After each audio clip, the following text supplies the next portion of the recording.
Hey YouTube, this is Steve from Average Joe's Fantasy Football, and we've got your Week 7 waiver wire video to help you guys with players you need to be grabbing this week, whether it be based off of injuries that have occurred this past Sunday, or of course, bye weeks. We've got a lot of teams that are going to be on a bye this week, so you've got to fill some players in just to make sure you guys have a roster to compete. So with those bye weeks, you've got Cowboys, Bengals, Panthers, Texans, Titans, and Jets. A lot of teams that I mentioned there. So realistically, you've got some players to fill. You've got a lot of injuries that happened this weekend. So we want to make sure these players that we're going to mention in the quarterback, running back, wide receiver, and tight end are going to help you with this upcoming week and possibly even further. So with that said, make sure you guys should subscribe. We've got a giveaway going on. So subscribe, like this video, and comment your favorite team. We'll be giving away an NFL jersey of your favorite current player. So make sure you guys are doing that. Like that button. And we're going to jump right into this. Now, the first player I'm going to talk about is Sam Howell versus the Giants. He's available in 62% of most leagues. I have mentioned Sam Howell just about every single week, and yet his availability is still pretty high. The last 3 games for Howell, he's averaged 21.45 points a game, has a great matchup against the Giants this week, and then plays Philly where he had 19 points as well.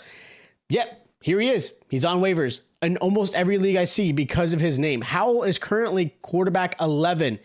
And most people typically play in 12 leagues, like 12 people leagues. Like, what is going on? Like, I understand he's not the flashy guy. He's a guy that he's, really developing into this offense, but he's got a great matchup. He's had some really good matchups. He's performed really well. They've had to play catch up in most games because the Commanders aren't always in a lead, and Howell has done a great job. I'm not saying Howell's a great quarterback, but in fantasy right now at QB 11, if you're in a 12-man league, who are you playing right now?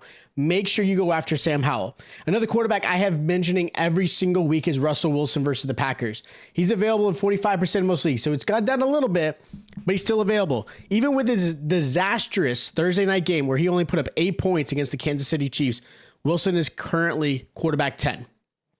QB 10, and he's just out there. Just out there, no big deal. He has the Packers matchup this week, and he's got an even better matchup after that. Wilson has some receiver issues currently going on with the whole Jerry Jeudy being traded, possibly Sutton being traded. So there's a lot there's going to play a factor in this one, but the Broncos defense has played horrible except for the Thursday night game.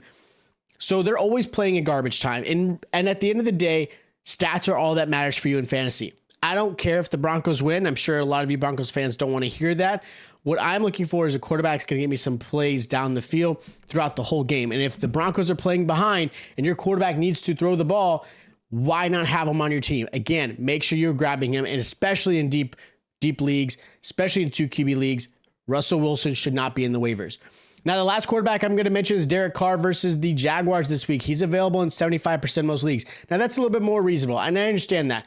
Carr's still dealing with his injury. He has not looked great, and with bye weeks happening, Carr might be a great option to stream this week. He's got a great matchup against the Jaguars.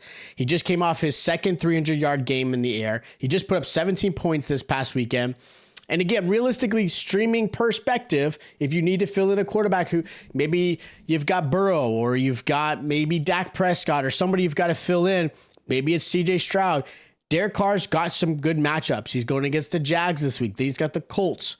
Then he's got the Bears. Then he's Vikings. All 4 of those teams are in the bottom 10 against the pass. So Derek Carr's got some nice games coming up. Again, great bye week filler. You should grab him. Now, as far as running backs, I've got Zach Evans versus the Steelers. He's available in 99% of most leagues, which is totally understandable. Evans is almost the lone wolf for this Rams backfield. Both Kyron Williams and Ronnie Rivers are dealing with injuries that most likely are expected to keep them out at least next week, which puts Evans in the starting lineup. He is the RB1 potential in this one. Now, things could change. We'll see how this week goes. Got to keep an eye on those injuries for Kyron and Ronnie Rivers, but both of them are expected to be out, which means Zach Evans has to be someone you should be grabbing. If you're talking fab, you're probably talking 20%, maybe 25%, depending on what your roster looks like and what you need to fill in, because there are a lot of teams on bye, so you got to put somebody in there. But again, Zach Evans is definitely somebody you should grab. Another running back you should grab is Jordan Mason versus the Vikings. He's available in 94% of most leagues, actually.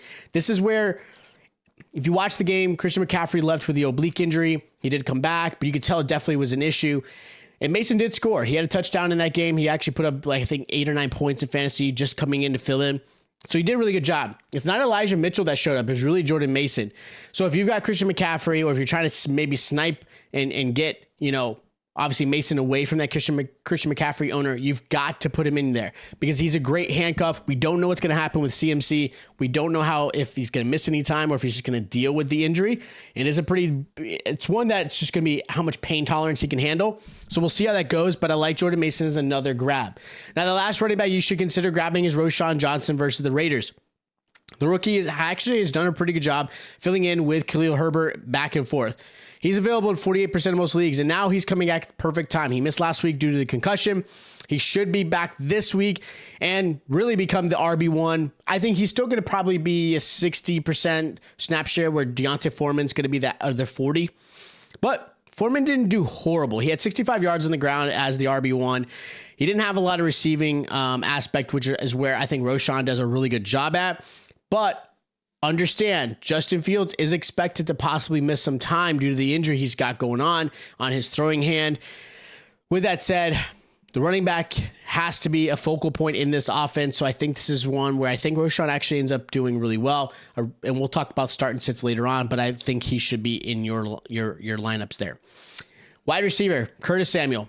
I know I've mentioned him. If you guys have watched these videos, you know I've mentioned him. He's going against the Giants this week. He's available in 66% of most leagues. He's scored a touchdown in 3 of the last 3 games, which has been fantastic. He's clearly a big part of this offense. He's seeing plenty of target share and averaging just over 16 points a game the last 3 weeks. Now, you can't solely rely on the touchdown performances because that's not something that's going to always consistently happen, but he has been a great red zone threat, and they've used him in different ways, right? So Curtis Samuel has definitely been that skill set where he's backfield, he's in the slot, he's in the outside. They've used him in various ways. But he's become really a solid flex play week in and week out, so I think you should be grabbing him, and he shouldn't be available in 66% of most leagues. Now, another player you should consider is Diontae Johnson versus the Rams. He's available in 28% of most leagues. Now, Deontay's most likely gone, but I put him in here because those lucky 28%, you should be grabbing him, right? He's coming off IR.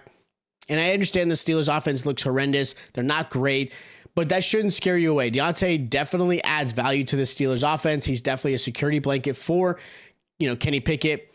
And he's done a really good job, whoever's been at quarterback. Like, he's definitely the wide receiver 1. He's going to get plenty of targets his way. And if they're playing behind, that's a great thing for Diontae Johnson. So again, if you're in those lucky 28% leagues that he's available, you should be grabbing him.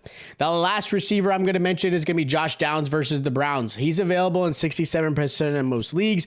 Downs has essentially become the wide receiver 2 on this Colts team, where many had thought maybe it was going to be Alec Pierce, the rookie from last year. But Downs has looked great so far, seeing about 7 targets a game. In the last 2 games alone, has averaged over 12 points a game, which really puts him in a solid flex play. Downs is becoming a very, very good flex play. But I do have some interest in how this is going to play out with obviously Gardner Minshew at quarterback, the possibility of Anthony Richardson missing this whole season due to the injury and maybe surgery. We'll see how this plays out. I think Minshew is going to do pretty well. He loves throwing to the slot receiver, which is where Josh Downs has done a really great job at right now. So I still think he's going to be a solid flex play going forward. Now, I've got 2 tight ends I'm going to mention as some waivers. I got Dalton Schultz. He's going against the bye week. Yes, he is not playing this week, but he should be someone you should consider. He's available in 49% of most leagues. Schultz has finally started to perform like the Pro Bowl level he was last season. He's averaged over 16 points a game in the last 3 games and scoring in each one of those games. He also has seen 17 targets in the last 2 games alone. Looks to me like he's finally grasped this offense and really gotten that connection with Stroud, which has been fantastic. So again, I understand he's not playing this week. You may want to consider grabbing him anyways, depending on how your roster is built, so no one else can. Last tight end I'm going to mention is the same tight end I've been mentioning for the past few weeks, Jonnu Smith versus the Bucs this week. He's available in 81% of most leagues, and even with Pitts finally having some decent games the last couple games, Jonnu has still become pretty consistent in the tight end space. Seeing about 6 targets a game his way in the 5 games he's played, he's finally scored his first touchdown so far this season. Jonnu is currently tight end 9. So if you're in a 10-man or a 12-man league, he's tight end 9, yet he's available in 81% of most leagues. Not understanding the math there, don't get it, but he should be somebody you should be considering on your roster. So those are my week 7 waivers you should be grabbing this week. You must add them to help your fantasy teams. If you guys do have questions of who you should pick up or drop, or maybe you got some trade questions. A lot of people are starting to get very active in the trade world. Hit me up in the comments down below. I want to help you guys out and give you guys some figures of why you should or shouldn't grab or trade those players. If you guys have any other questions, make sure you hit us in the comments. Don't forget about that contest. Make sure you guys are subscribed, like this video, and comment your favorite NFL team. And I'll check you guys out next time.